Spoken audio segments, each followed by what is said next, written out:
Today we are reading Imposters by Scott Westerfeld. So sit back, enjoy the reading, and the rain sounds. Chapter 1. Killer. We're about to die. Probably. Our best hope is the pulse knife in my hand. It trembles softly like a bird.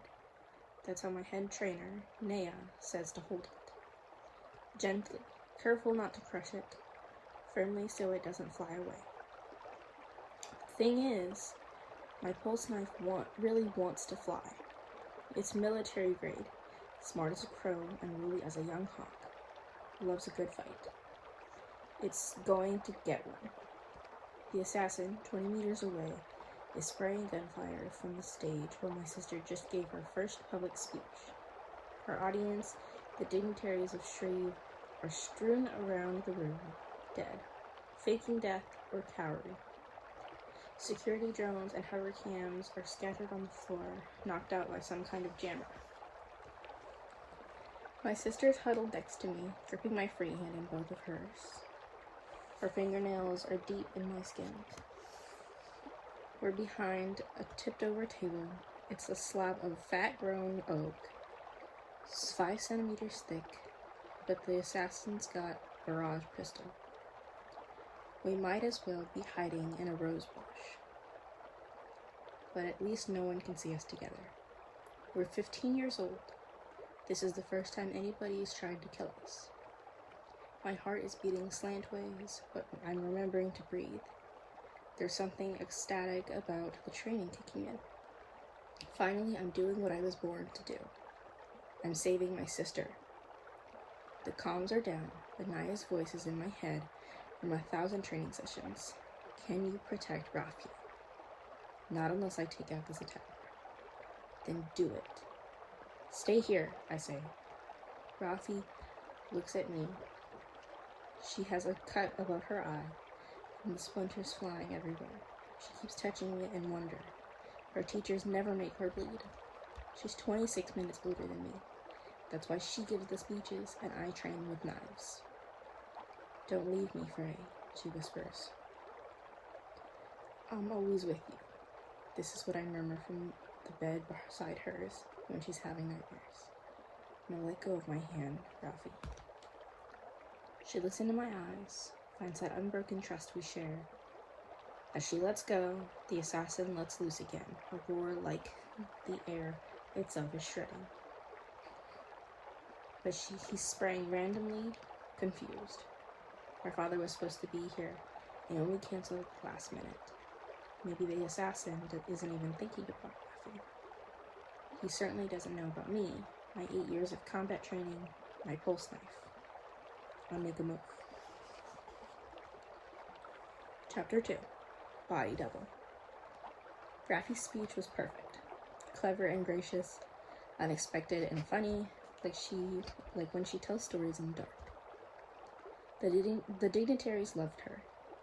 I listened from the sidelines, hidden, wearing the same dress as her, everything identical. Our faces because we're twins, the rest because we work hard at it. I have more muscle, but Rafi tones her arms to match. When she gains weight, I wear sculpted body armor. We get our haircuts, flash tattoos, and surgeries side by side. I was standing by to step in and wave to the crowd of randoms outside. Sniper bait. I'm her body double, and her last line of defense. The applause swelled as she finished her speech and headed for the viewing balcony, the brilliant daughter stepping in for the absent leader. Hover cams rose up in a multitude, like sky lanterns on our father's birthday. We were about to make the switch when the assassin opened fire. I crawled out from behind cover. The air is thick with the hot metal reek of barrage pistol. The rich sense of roast beef and spilled wine. The assassin fires again, the roar filling my nerves. This is what I was born to do. Another table between me and the assassin is still upright. I crawl through the leg chairs and drop silverware past a spasming body. On my back, looking up at the splintered table, I feel wine dripping through bullet holes onto my face. It's summer's berry and ripe heaven on my tongue. Only the best wine at our father's events. I squeeze the knife, sending it into full pulse. It shrieks in my hand, buzzing and hot, ready to tear the world apart. I shut my eyes and slice through the table. Our father burns real wood at his winter hunting lodge. All that smoke trapped in a few logs, enough to rise a kilometer into the sky. A pulse knife at full power shreds things just as fine, molecules ripping, energy spilling out. A swat of oak, dishes, and food dissolves into a haze of fragments. A thick, hot cloud billowing across the room, sawdust glittering with vaporized glassware. The assassin stops firing. He can't see. Me either, but I've already planned my next move. I scuttle out from beneath the halved table, lungs clenching against the dust. At the edge of the stage, I pull myself up, still blind. A grinding sound fills the ballroom. The assassin is using the cover of dust to feed his barrage pistol. The weapon uses improvised ammunition to make it smaller, harder to detect. He's reloading so he can shoot blind and still kill everyone. My sister is out there in the dust. The taste of sawdust fills my mouth, along with a hint of vaporized feast. I set my pulse knife to fly at chest height, hold it like a quivering dart, and the assassin makes a mistake.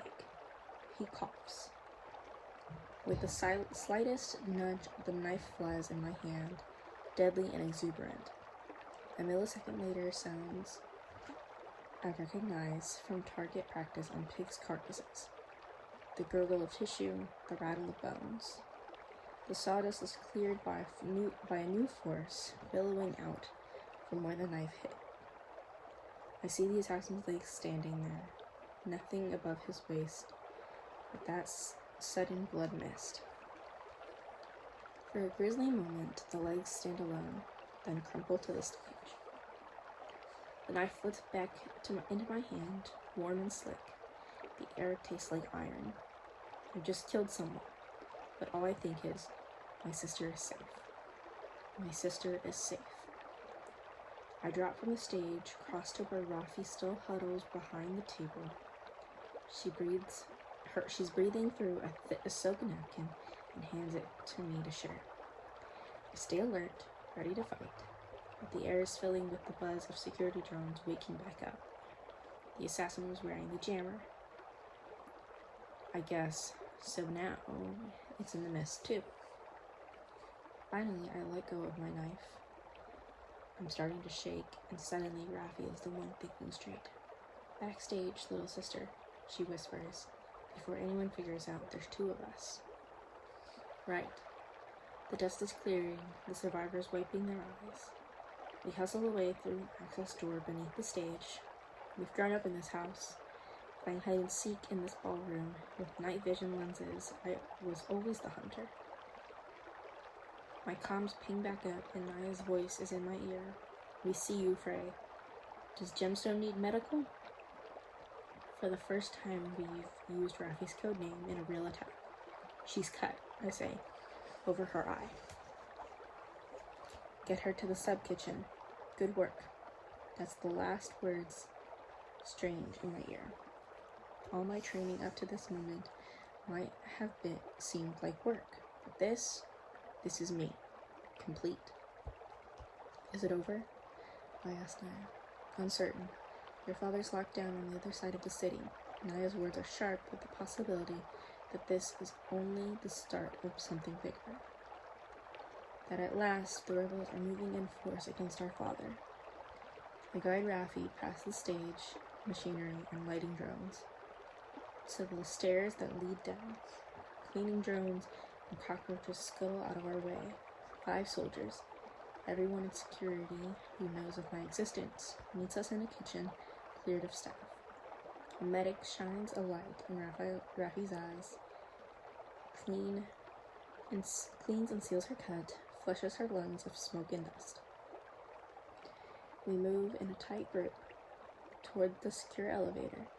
The soldiers settle around me and Rafi, hulking in their body armor like protective giants. The glassy look in my sister's eyes hasn't faded. Was that real? She asks softly. I take her hand. Of course. My trainers have run surprise drills on us 100 times, but nothing so public, with dead bodies and barrage pistols. Rafi touches the wound on her head, and she still can't believe that someone tried to kill her. That's nothing, I say. You're okay. What about you, Frey? Not a scratch. Rafi shakes her head. No, did anyone see you next to me? I stare into her eyes, her fear cutting into my excitement. What if someone in the ballroom saw us? A body double is worthless if everyone knows they're not the real thing. Then what would be the point of me? No one saw, I tell her. There was too much dust and chaos, too many people wounded and dying. The hover cams were all knocked out. But what matters is, I've saved my sister. I let the ecstasy of that flood into me. Nothing will ever be this good again.